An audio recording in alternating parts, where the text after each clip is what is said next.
In other words, the same people are still running the show through the National Security Council. Yeah, these are people who aren't even officially in the National... Who voted for Henry Kissinger? Listen, they're not in the National Security Council officially, but remember the Washington Post 3 weeks ago.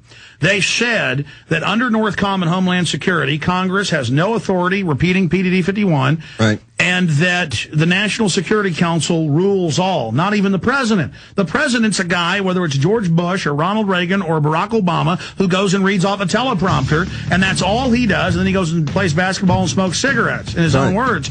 So, and then we're having these stupid, childish arguments with Obama supporters or Bush supporters when the elite admit they're running everything instead of the puppets. Look past the puppets to the actual elite. The Obama Deception on sale now, by the way, on DVD at Infowars.com. Get it, show it to everybody. This exposes their whole agenda.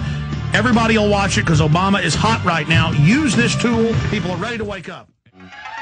We are back live, ladies and gentlemen, with Jim Marrs here in studio with us, author of The Rise of the Fourth Reich, which we have at Infowars.com. This is our best-selling book right now. It's powerful info.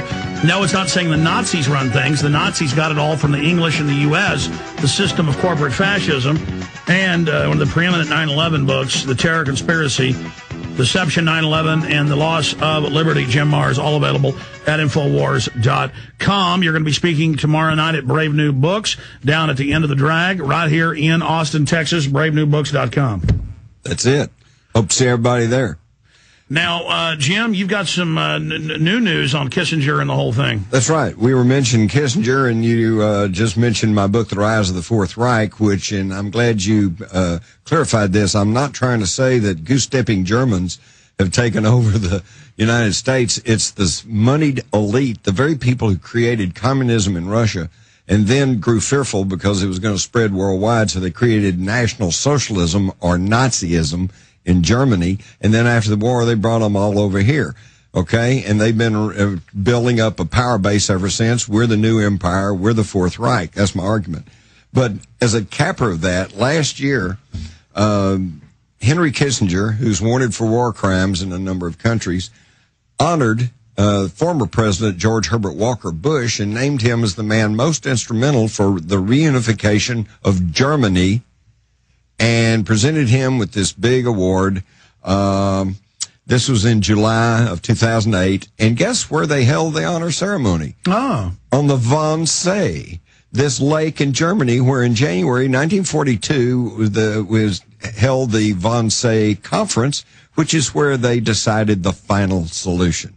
This is when they made the decisions to exterminate the Jews and the Gypsies and the homosexuals. And we know Kissinger signed the CIA memorandum, State Department Memorandum 200, to force nations that take money to at least reduce their population by half, and they're all into eugenics. So, again, we go back to that. This is the same Nazi program, the same nationalist program that they were trying to carry to fruition. And you have that from Fox News, of all places. That's right off of Fox News. This is not deep secret stuff. My guys are so good, they've already got it up on screen in there. You know, for those who don't understand, the eugenicists, that was the mainline scientific rage from the 1870s to the 1940s. Right. In fact, the first eugenics center was set up in this country. Cold Springs Harbor. Yeah, and then from money from Mrs. Edward Harriman. And I think it should be pointed out that the Harrimans were the mentors and closest support of the Bushes. Now, to explain this mainline history book, you're a big historian on this as well, so you can speak to it. I want you to. You know, the crowned king of England was a big Nazi, hung out with them. They told the Nazis, help fund them, we're going to let you take over Europe and fight the Russians. And then Hitler was a bad guy, but the point is they set him up, and that's why the Reich Deputy Fuhrer flew in once the war started, parachuted into England, Rudolf Hess, and said, why are you doing this? They grabbed him, threw him in the tower. Hitler said, okay, they've betrayed us, we've still got to beat the communists, and then turned east with Operation Barbarossa. And so this is the mastermind level of the Milner Group, Lord Milner and others. Explain that. Yeah, well, that's how they operate. In fact, you know, it's this amazing. The current Pope Hitler Youth. It was a Hitler Youth. Yeah, Joseph Ratzinger in 1944. He was a member of the Hitler Youth. Arnold Schwarzenegger, the governor of our largest populated state, his father was a Nazi Gauleiter, a Nazi political leader. I mean, it kind of makes you wonder who won the war.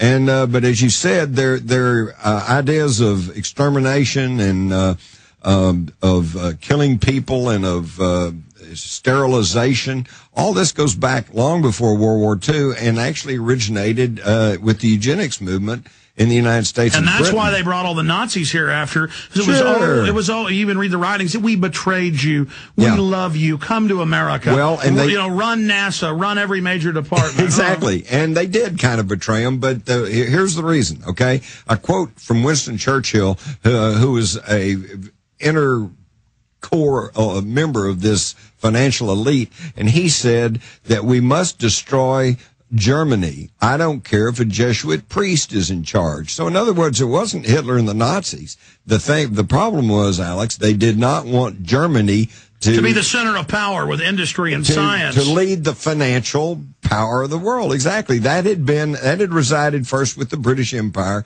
and then they had shared it with the Rockefellers and the Morgans and the DuPonts. Okay. And so now they had that Anglo-American financial elite that was running everything, and they didn't want to cut Germany in. Yeah, so some people email me and go, what, you're defending the Nazis? No, use more than two-dimensional thinking. No, we're saying the globalists on record set them up like a wind-up toy, right, and that it originated from the United States and England, everything we saw unfold. Why do you think Hitler let the British Army get away at Dunkirk? No, on record. Yeah. I mean, he just stopped and let them all go back to England. And they already had a deal with the Vichy French to basically stand down so they could take over France. And the whole idea is that they were all going to turn and ally and make peace with each other and then turn against communists, the Soviet Union. But that was a big setup. They'd made secret pacts that the British and the U.S. broke. Yeah. Stay with us. We'll be right back. By the way, I didn't know we'd launched this. It's up on the Alex Jones channel on YouTube, a tour of the office that we promised to do for folks. The new offices. What do you think of the new offices, Jim? This is really great. It's only fitting that a cutting-edge news commentator like you have cutting-edge production facilities. Well, I don't know if it's cutting-edge, but it's certainly better than what we had before. You got more room, don't you? Yeah, we've got 7,800 square feet. And a little bit of room next door to us has come open because I thought we'd have room for our TV studio, but I don't know what I'm going to do. But it's crazy. And the economy's going to hell in a handbasket. I don't know what to do. You know, because I can sit here, I can fund what we're doing, but then it means more sponsors, more time spent on that. You know, which I'd rather just put the info out. But then you need the cutting edge and the staff and the people to do it right. And all that takes money. Boy, it sure does. Well, see, this is something that really bothers me, Alex. You and me, and we could name a dozen other people. People are trying to run websites, people trying to publish books, and we're all struggling, trying to make a living like everybody else. And we're going up against people with very deep pockets. And the irony and the thing that really torques me off is those deep pockets are filled with our tax money. They use our money against us. Yeah, exactly. And all we want to do is try to bring truth to people, and then people are confused because they say, well, I hear Alex Jones said this, but then I didn't see that on CNN or Fox, so it must be just conspiracy theory or fringe information. And yet, like everything we've talked about since I've come on here, this is all off of mainstream news sources. I mean, and off the Council on Foreign Relations website. We're not making this stuff up. It just always has their spin on it. Right. They put their spin on it. Well, of course, and that's why, you know, when I mention the Council on Foreign Relations, I'll be the first to admit, I don't think everybody on the Council on Foreign Relations is some kind of sinister conspirator. No, it's compartmentalized. No, it's very compartmentalized, and there's an inner core elite, okay, but they surround themselves. For example, you and I could... They get all the top CEOs and bankers and media people in there so they can watch them and know what trends are and have people everywhere they can call on favors, and they propel the careers of, it's now up to 5,000 people. Right, and then they can nudge them, you know, with their foundations and think tanks and studies. You know, they say, well, you know, this is what we need to do. Now, my point is this. They would argue that, you know, letting the Council on Foreign Relations and their 5,000 elite people run everything is only sensible because they know how to handle money. They know how everything works. They've got big educations and degrees. So therefore, this is the path to peace and prosperity. And I would argue if their plans and their actions are the way to peace and prosperity, go back and look at history since their inception in 1921, and you'll find we've had 2 world wars, and a depression, stock market crash, unlimited other wars, political assassinations, their track record's not very good. Well, I mean, let's expand on that. They fund wars. They kill millions of people. Brzezinski brags in 2 books he wrote that he engineered Pol Pot. I mean, he's proud of that, so they're very wicked at the top. He also has admitted that as Secretary of State under Jimmy Carter, he sent spies and provocateurs into Afghanistan to lure the Russians into moving into Afghanistan so they could have a big... staging terror attacks 6 months before. Yeah, staging terror attacks to bring in the Russians. He's proud of it because he said that helped defeat the Soviets. Well, I mean, here's an example of how our detractors work. Not people that are government operatives or disinfo. They're out there too, but people that get mad at me. I've done my own little studies. Like, I'll be on one of my YouTube videos, and I'll see a comment going, Alex Jones is a dirtbag piece of filth, fed, and I hope he dies, basically. And I'll link through to the guy's website, and he's a Georgian living in America,